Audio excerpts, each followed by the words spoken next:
Hello everybody, I'm Tamarin. Today I'd like to tell a little story that happened to me a long time ago actually when I was an advisor at Smith Barney in Beverly Hills. So I was having a conversation with an inherited client. An inherited client, it means that it wasn't a client that I brought into my practice myself. This person's financial advisor had left the company, and by law the company has to assign their account right away to another advisor so they're not ever just left hanging there.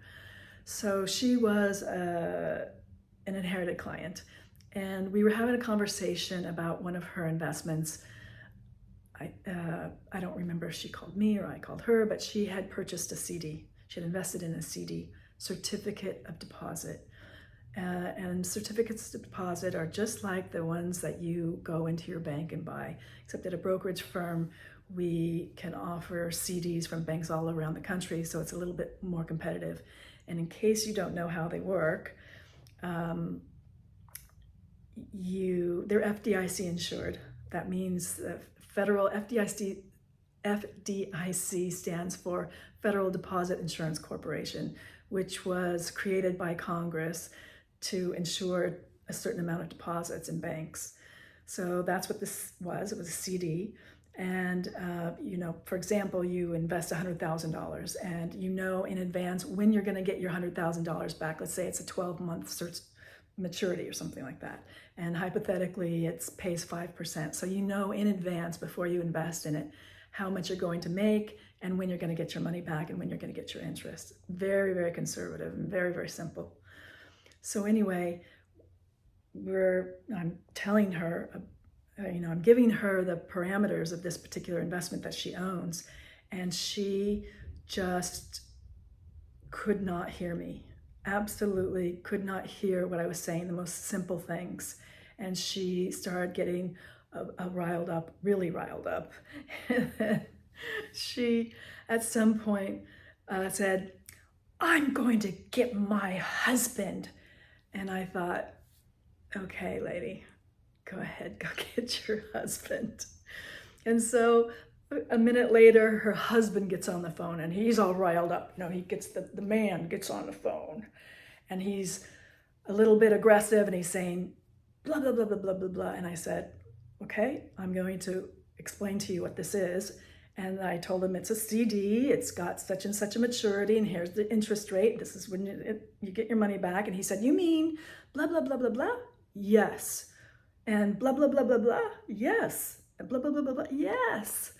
And he paused for a second, and then it's as if I could see him throw his head back. Ah, ha, ha, ha. It was an exaggerated laugh. Like, oh my God, how ridiculous is this? Then he said, "Don't worry, I'll explain it to her and we won't bother you again. Thank you very much." And the conversation was over. So,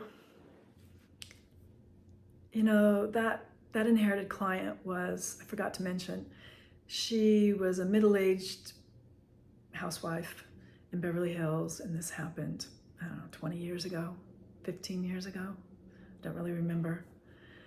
But if you think that that kind of thing doesn't happen anymore, it's just a long time ago with a middle-aged housewife in Beverly Hills, you'd be wrong.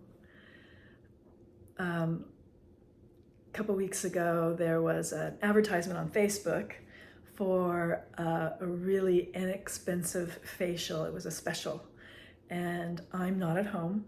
I've been getting facials since I was a teenager, so I thought, okay, I'll try it out, a new adventure, something I can use some pampering myself at the moment. So I'll do it. So I made an appointment, I went down there, and I walked into the spa, and I have to say that there was a weird feeling, but I couldn't put my finger on it. I didn't know exactly what it was.